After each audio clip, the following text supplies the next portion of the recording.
Oke, assalamualaikum warahmatullahi wabarakatuh, teman-teman. Berjumpa lagi bersama kami di sini, Tatap Bicara.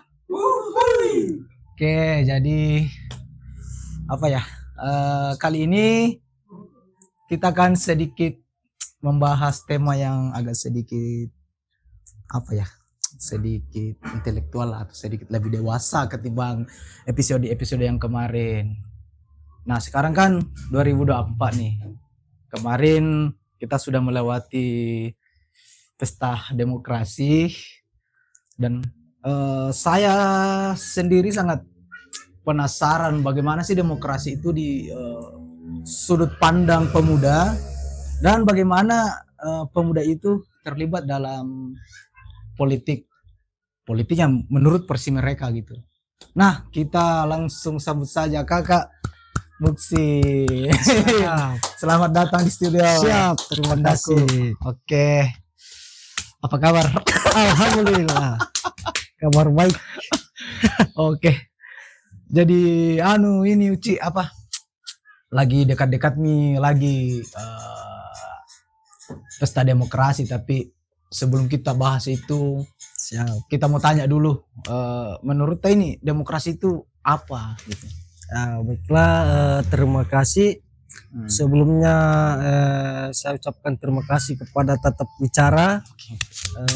Semoga Tatap Bicara menjadi wadah inspirasi bagi para pemuda di Indonesia, khususnya di Kabupaten Nrekang.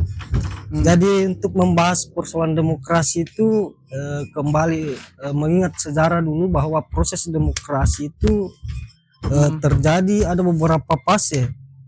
Iya. Yang pertama itu mungkin kita sudah kenal bahwa demokrasi itu di Indonesia awalnya itu demokrasi parlementer. Oh, parlementer. Ya. Maksudnya itu demokrasi konstitusional lah. Yang hak kekuasaannya ditunjuk langsung oleh parlemen. Yang dari masa ke masa demokrasi parlementer menurut tidak efektif. Karena ada beberapa kejanggalan, ada ketimpang-tindihan, sehingga berubah kembali ke demokrasi terpimpin. Artinya bahwa demokrasi terpimpin itu hak kekuasaannya dipegang langsung sama pimpinan. Jadi untuk melakukan segala sesuatu kondisi sosial itu hanya sebatas pimpinan yang mengatur. Lalu masuk ke era demokrasi Pancasila yang ada beberapa juga ketimpangan bahwa pada saat demokrasi Pancasila itu ada banyak persoalan, ada banyak persoalan di situ, sehingga pasca demokrasi Pancasila masuk ke demokrasi yang saat ini yang disebut demokrasi reformasi. Demokrasi reformasi, jadi yang artinya bahwa demokrasi reformasi itu segala hak kekuasaan tertinggi itu ada pada masyarakat.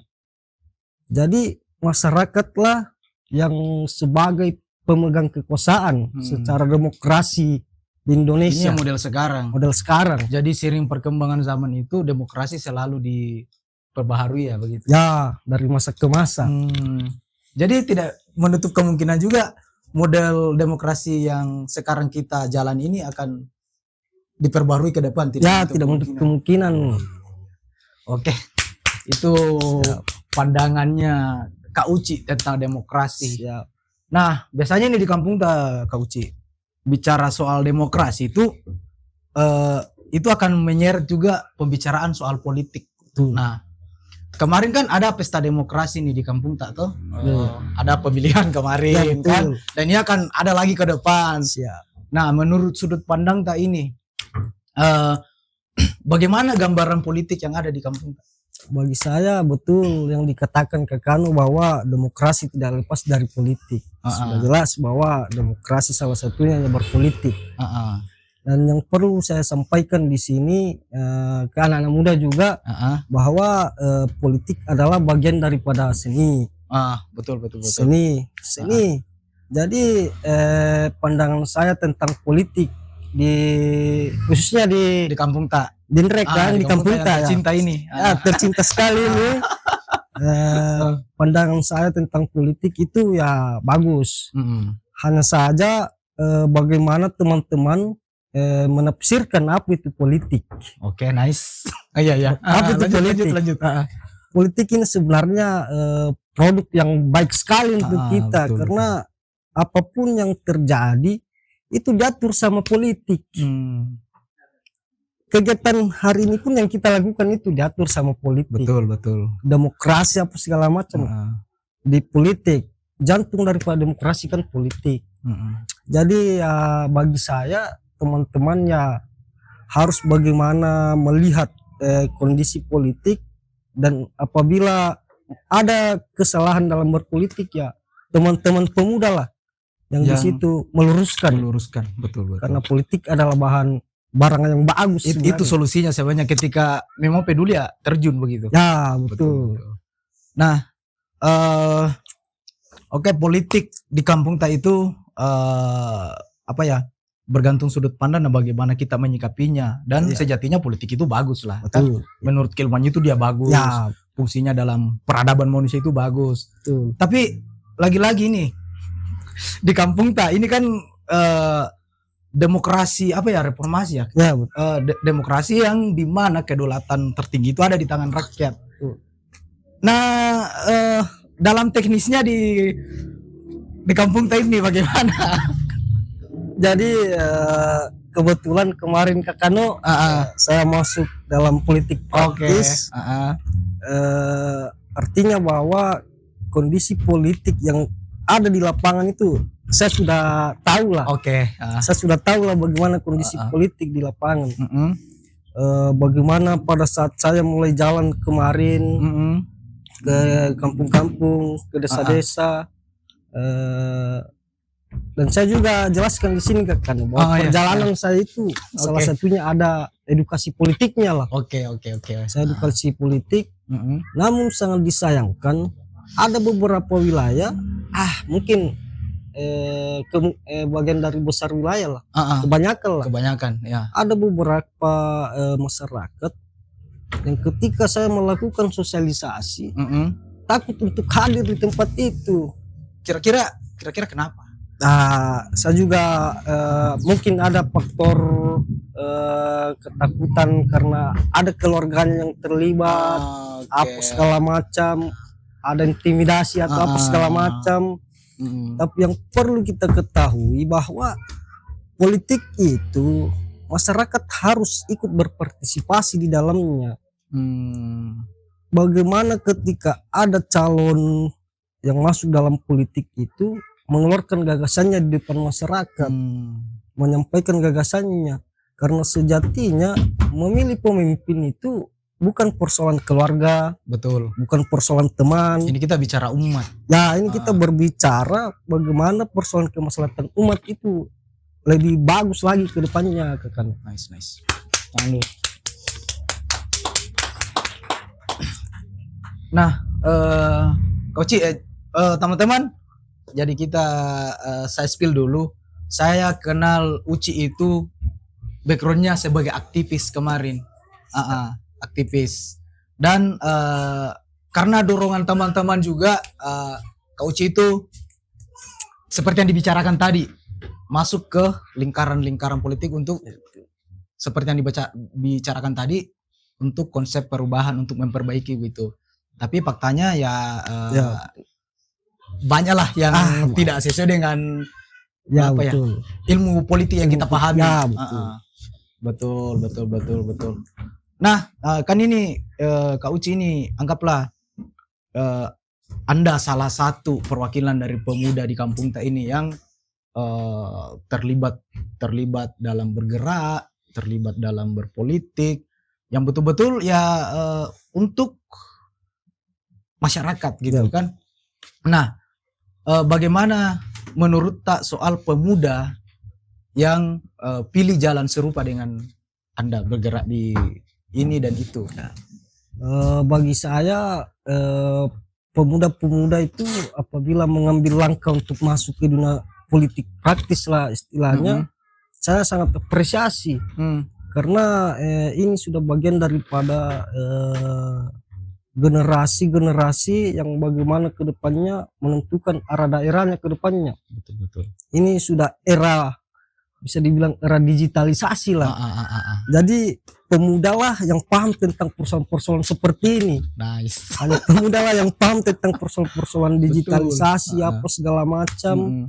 Jadi ya saya sangat apresiasi lah, dan saya sangat berharap besar ke depannya banyak pemuda-pemuda yang masuk dengan landasan gagasan yang bagus untuk masyarakat lah, yang bagaimana untuk kemudian menata daerahnya lebih bagus lagi ke depannya. Betul. Bagaimana mempertanggungjawabkan apa yang sudah dilakukan lah.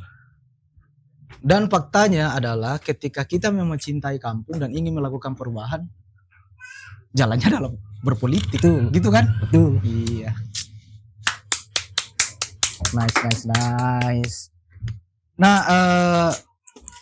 saya ingin sedikit tahu bagaimana sih konsep pemimpin atau pemimpin ideal di dalam kepalanya Kak Uci ini seperti apa gitu. Bagi saya Kakano, untuk pemilih pemimpin ideal itu banyak kriterianya. Mungkin beda-beda lah. Betul. Cuman ya lagi-lagi dasarnya itu bagaimana pemimpin untuk kemudian memiliki gagasan yang bagus untuk masyarakatnya.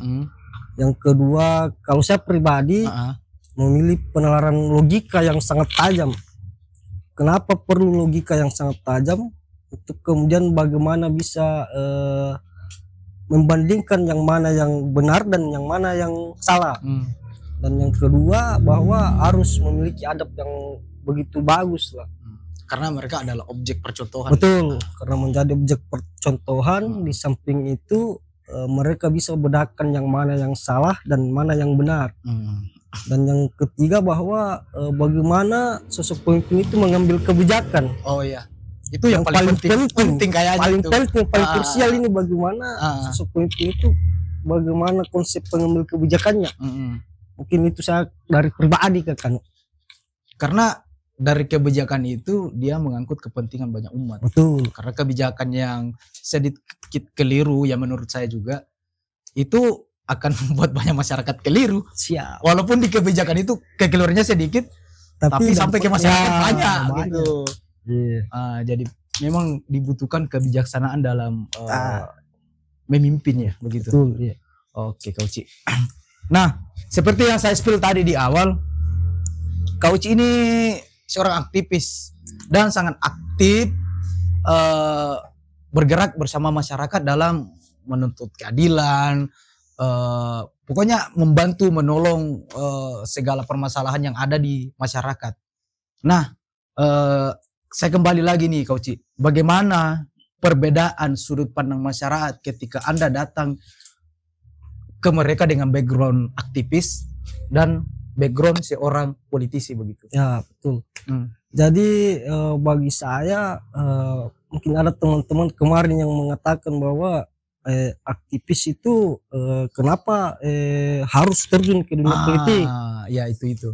Bagi saya teman-teman aktivis lah yang seharusnya turun ke dunia politik, karena mereka yang tahu fakta yang ada di masyarakat. Nice. Mereka yang tahu bahwa masyarakat inilah yang perlu kita suarakan di dalam sistem. Karena ketika hanya sebatas di luar untuk menyuarakan ya mungkin bisa saja kita didengarkan. Tapi kalau kita sudah di dalam ya sudah jelas bahwa kita dapat menyuarakan apa yang menjadi permintaannya masyarakat. Itu filternya lebih sedikit ketika di dalam. Ya. Kalau di luar kan ya di luar berapa persen, berapa gunung ini ditembus dulu baru sampai di dalam. Iya, tapi kalau di dalam sudah jelas. Oke. Apa yang perlu di-share ke masyarakat terkait politik dan demokrasi, Coach? Bagi saya masyarakat harus berperan aktif. Kembali lagi bahwa kita Kabupaten Rekang sebentar lagi melaksanakan pesta demokrasi. Ini yang lebih besar lagi. Iya. Pilkada.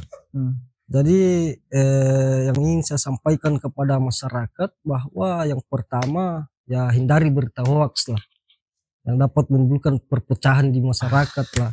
Dari apalagi kita Rekang ini Pak terkenal orang-orang Solid, lokalnya solid apa segala macam, ramah.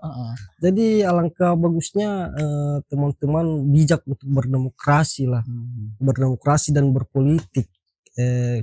Karena pada dasarnya walaupun perbedaan dalam pilihan lah, tapi tujuannya sama. Itulah betul. Bagian daripada arti demokrasi yang sesungguhnya. Betul. Dan jujur, mungkin Kauci ini agak apa ya, nggak enak untuk sampaikan. Tapi saya akan mencoba untuk menyederhanakan ini. Tapi begini Kauci, ketika kita bicara soal pembangunan dan kemajuan daerah yang tercinta ini, karena yang betul-betul dicintai di kampung tak tuh. Ya betul. Dan itu bergantung sama siapa pemimpin kita ke depan. Betul. Dan dibutuhkan apa ya, kecerdasan masyarakat untuk melihat. Pertanyaannya, apakah masyarakat betul-betul cerdas melihat itu? Pertanyaan seksi ini Kak. Ya bagi saya pribadi untuk persoalan pembangunan apa segala macam, ada beberapa pembangunan yang sampai sekarang, contohnya lah yang kemarin saya kerja dengan teman-teman di pasar, contohnya di pasar, pembangunan di pasar, kemarin itu sangat seksi sebenarnya ini Kak, tapi harus saya sampaikan. Nanti kita juga buka baju juga. Betul. Karena itu sudah bagian daripada keresahan masyarakat kan. Betul, itu bagian dari keresahan masyarakat. Dan ya lagi-lagi kita berdemokrasi, temanya demokrasi. Ya pada saat itu teman-teman di pasar untuk persoalan pembangunan mereka tidak mau untuk dibangun. Cuman ya lagi-lagi mungkin secara birokrasi, secara sistemnya dipaksakan untuk harus dibangun, yang mereka terima. Dan alhamdulillah ya pembangunannya sekarang sudah bagus. Jadi saran saya sebagai pemuda untuk stakeholder yang ada di Kabupaten Rekang itu ya membangun atas dasar kepentingan masyarakat, permintaan masyarakat itu sendiri. Betul. Jangan asal bangun ya. Saran saya untuk stakeholder yang terkait di Kabupaten Rekang itu ya membangun atas dasar permintaan masyarakat lah, apa yang mereka inginkan untuk dibangun. Nice. Karena sudah menjadi rahasia umum. Dan jujur saya juga merasakan itu, walaupun kan sering kayak ini bergaul ke mana-mana gitu. Dan saya itu orangnya bacot, itu sering tanya-tanya gitu, karena aku suka itu ada informasi masuk di kepalaku, dan ada ketakutan dan ada kemirisan saya dengan masyarakat. Kenapa edukasi kita soal demokrasi itu sangat kurang, edukasi soal politik. Dan solusinya tuh seperti apa Kak Kauci menurut ini? Ya, supaya semua ini agak merata lah. Ya betul. Untuk kenal demokrasi dan politik itu seperti apa? Bagi saya senjata yang paling ampuh untuk itu ya penegak demokrasi, penyelenggara demokrasi Kak Kano. Bagi saya yang paling krusial itu penyelenggara demokrasi. Mungkin sudah bukan menjadi konsumsi pribadi, tapi seluruh masyarakat tahu bahwa anggaran untuk penyelenggara demokrasi itu fantastis. Jadi bagi saya untuk persoalan itu ya ada di penyelenggara dan kaum pemuda seperti kita lah. Iya. Ayo pemuda, ayo pemuda, semangat, tetap edukasi demokrasi ke masyarakat. Karena apa ya, jujur saya sangat kadang miris dan kadang senyum-senyum sendiri ketika ngobrol sama siapa di pos ronda, di deker, di tempat tongkrongan. Jujur mental kita sangat materialis di wilayah-wilayah seperti itu, dan itu penyakit menurutku, kronis banget. Jadi ya minimal adalah referensi literasi teman-teman untuk mengenal demokrasi itu seperti yang dibahasakan Kauci di awal tadi. Ternyata demokrasi itu dari awal begini sampai ke model demokrasi yang sekarang gitu. Jangan asal ya apa kamu pakai jona mental materialis. Ini tadi kan Kak Uci tadi sempat singgung masalah kita ini masyarakat Mesir Rempulu solid. Janganlah ada perpecahan dan jangan termakan hoax. Betul. Dan kayaknya ini mulai menyerang Kak Uci. Betul. Bagaimana solusi untuk anggaplah kita tidak baper gitu Ya, dalam betul. energi ini. Ya, betul. Bagaimana itu? Bagi saya ya lagi-lagi kedewasaan berpolitik lah. Dan saya lihat gejala demokrasi politik kita di Nrekang itu ya bagaimana begitu yang disampaikan tadi sama Kakak. Betul.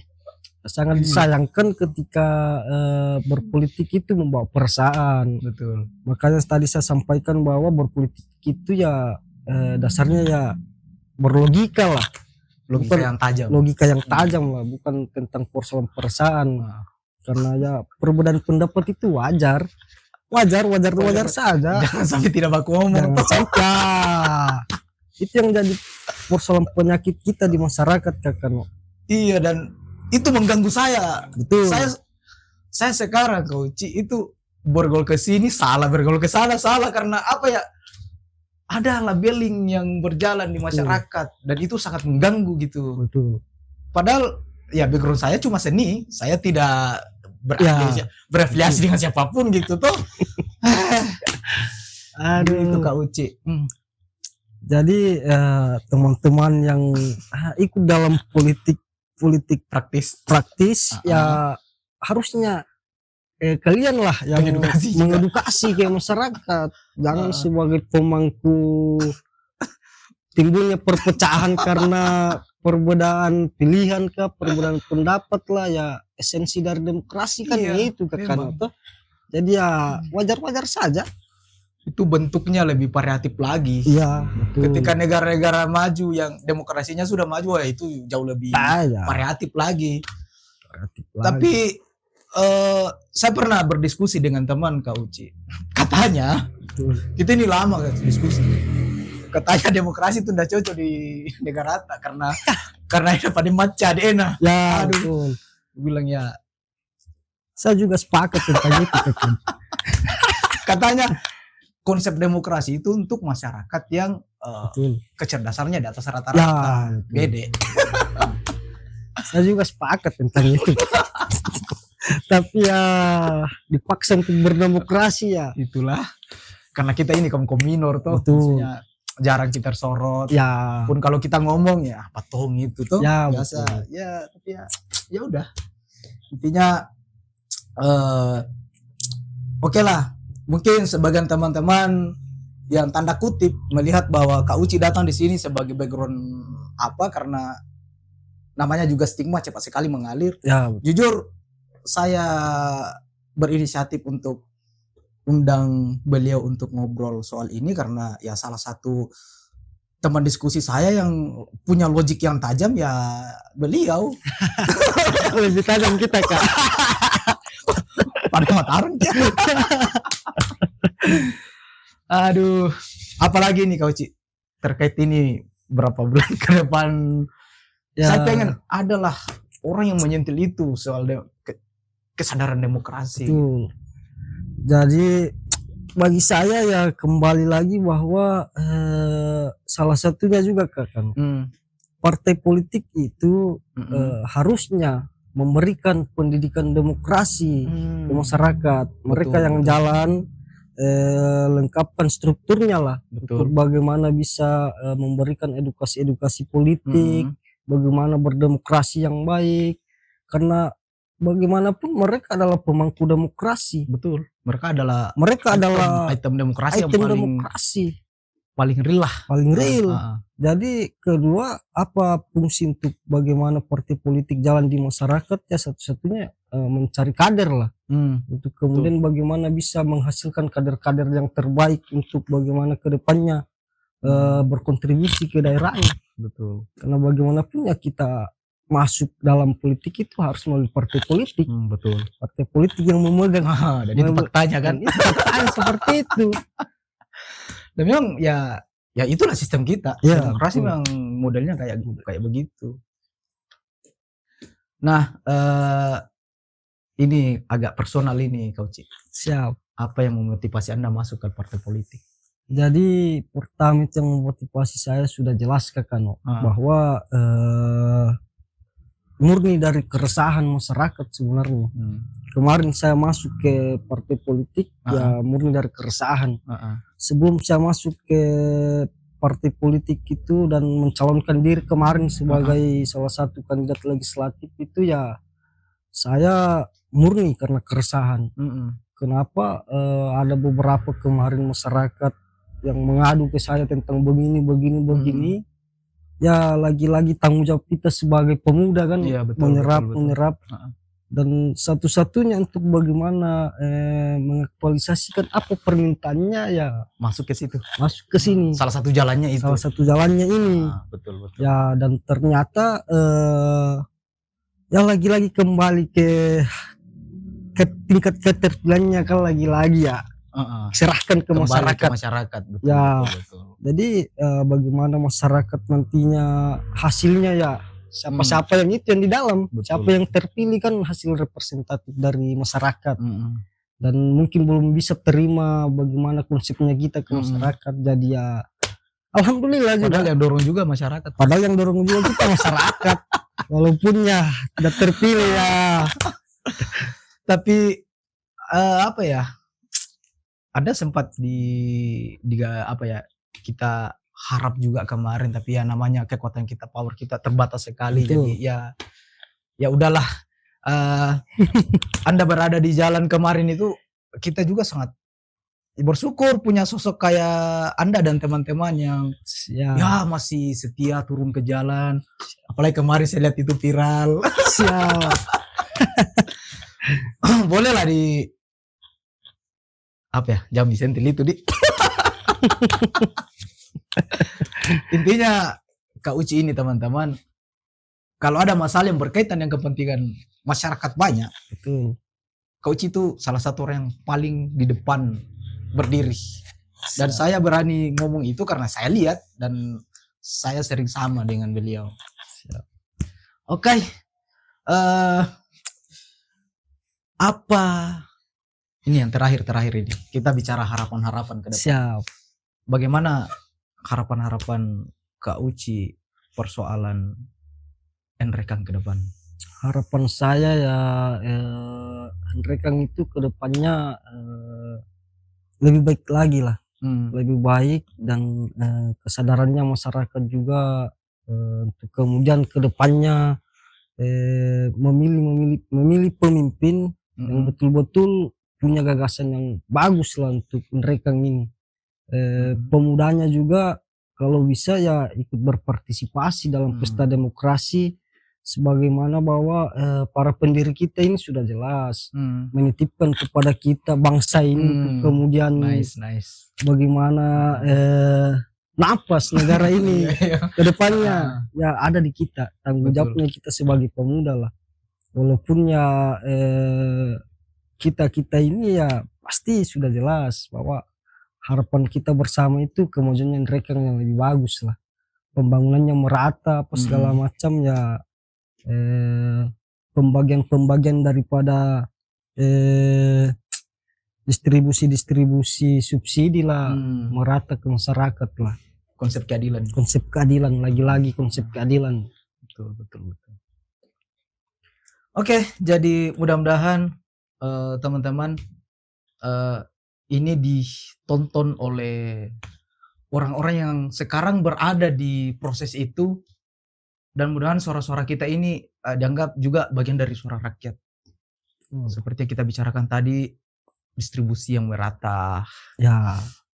Apalagi tuh dan banyak hal tadi. Ya. Dan soal pemuda yang kita harapkan juga ikut terlibat aktif. Betul. Dalam pesta demokrasi. Jangan jadi pemuda yang apatis lah. Oh iya, jangan jadi. Ya, karena letak napas daripada negara ini yang ada pada pemuda lah. Nice. Ketika pemuda mati rasa ya matilah bangsa ini. Asik. Kata-kata hari ini, ketika pemuda mati rasa maka matilah bangsa ini. Siap. Dengar itu teman-teman. Oh satu pi ini kan kadang jadi tren goblok ini jujur, kadang jadi tren goblok. Saya pernah berada terjebak di pemikiran itu, yang sosok anti politik dan tidak mau pergi ikut serta. Bagaimana pandangan tak dengan kawan-kawan yang begitu? Bagi saya ya teman-teman kalau memang tidak mau terlibat ke politik itu ya paling tidak sadar tentang apa itu politik. Jadi mereka yang netral akan sistem perpolitikan lah, mereka yang bisa sebagai jantung edukasi, karena tidak ada keberpihakannya terhadap ya kontestasi ini. Jadi mereka yang bisa lah memberikan edukasi ke bagian sini, memberikan edukasi ke A, B, C tentang bagaimana politik itu. Paling tidak sadar lah apa itu politik. Politik iya. Walaupun anti politik tapi sadar apa politik. Oke. Kan biasanya ada itu ditemukan yang sosokan itu, coach yang saya ini golput ke saya ini. Padahal itu jujur itu tidak bagus teman-teman itu. Ya betul. Itu pasif namanya. Betul. Jadi nanti bukan sekarang ambil peran masing-masing dan gunakan logika yang tajam. Ya. Di sini kita backgroundnya ya netral tuh, netral dan kita hanya mengajak teman-teman semua, kawan-kawan semua, sahabat-sahabat semua untuk tetap bergerak sesuai dengan logik kalian masing-masing. Gitu mungkin. Siap. Oke. Terima kasih Coach telah datang di studio kami. Sebenarnya masih mau lanjut tapi kita akan out on frame dan kita diskusi di luar. Siap. Kita mau kemana? Oke, dadah.